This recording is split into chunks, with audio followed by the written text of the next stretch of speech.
My name is Burnt Banksy, or Anthony Anzalone.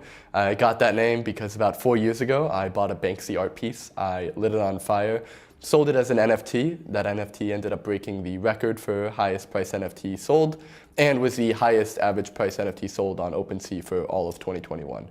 Since then, we raised about $36 million to build XION and make crypto completely disappear. I originally got into the space back in probably 2016, being in New York when Consensus was there, and a lot of crypto was culturally just starting to get formed. I had a college roommate that also got into it with me. I started mining Ethereum because at the time the school that I was attending gave me free electricity. I abused that and ended up not being allowed back at the dorms, and since kind of that moment I knew I really liked crypto and I wanted to stay in it for quite some time. And so I stayed around the edges of it until till the Banksy burning. And once I did the Banksy burning, I had been a miner and I had been dealing, I had deployed a few smart contracts on Ethereum, but nothing crazy, yet minting an NFT and selling it on OpenSea for someone who has been mining for a while was pretty difficult. And there is the ethos of crypto, which is giving access to everybody. And it was quite funny how even someone like myself who had pretty decent technical knowledge on the subject was still having a really hard time doing a very basic thing. And at the time, there was the kind of the saying where we're going to find the next Einstein in Africa with crypto because we're breaking down borders and we're making it accessible for everyone. But we weren't really making it accessible to everyone. We were kind of making it accessible to people who had the ability to pay and kind of learn. And so back then, back in 2021, I started what is kind of now XION, but started off as the first NFT marketplace on Solana, building the first NFT standard and collection standard there, realizing that we're trying to create the OpenSea, but for people who don't really know what's going on. So trying to make everything no code, trying to make everything easy. And then we realized that the entire process was actually what was at fault.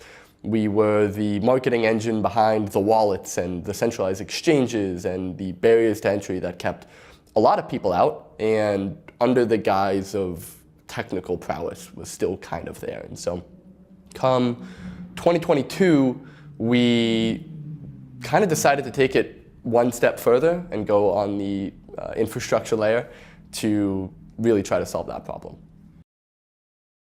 Do I think Web 2 cares about Web 3? No. And they shouldn't.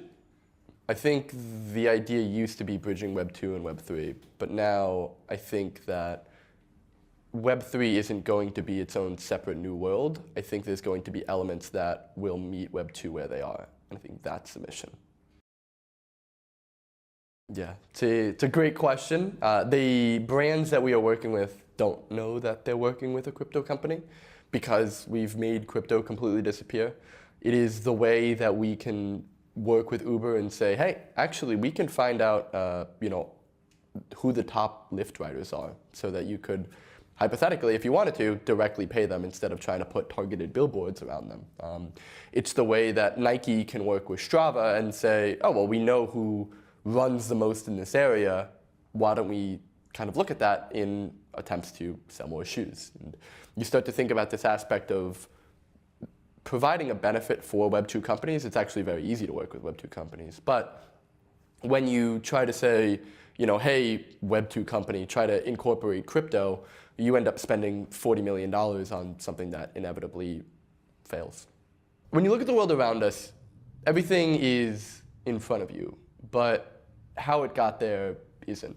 If I'm drinking a Guinness, I don't really know where the hops and the barley came from. I'm just enjoying a Guinness. If I'm enjoying a coffee, same goes for the beans. And if I'm ordering delivery or I'm taking an Uber somewhere, I don't know exactly where it's hosted or the inner machina of how it works. I just know that I'm going from point A to point B. And the same should be said with crypto. You shouldn't need to know how everything works. You shouldn't need to know what a wallet is or all the jargon that comes with it.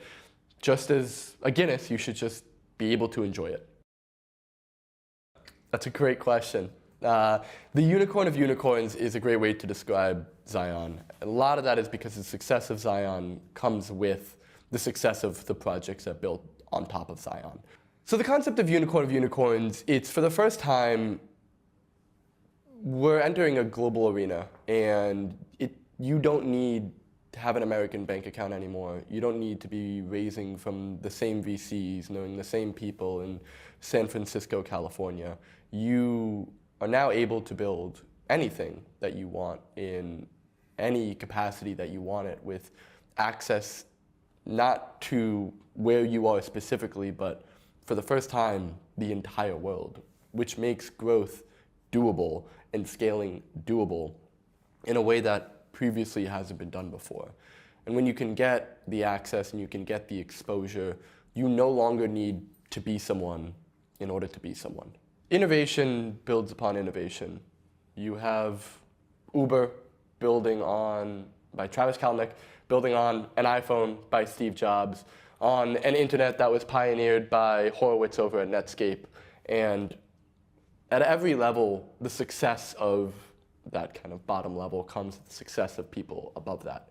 Whether that be Facebook pioneering the internet or Uber pioneering mobile adoption, you always kind of have this concept of unicorns. And by building this new version of the internet, that's exactly what we're looking for. We're looking for the next Travis Kalanick, Ben Horowitz, Steve Jobs. Doesn't matter where you are, you no longer need to be in Silicon Valley to run a successful company.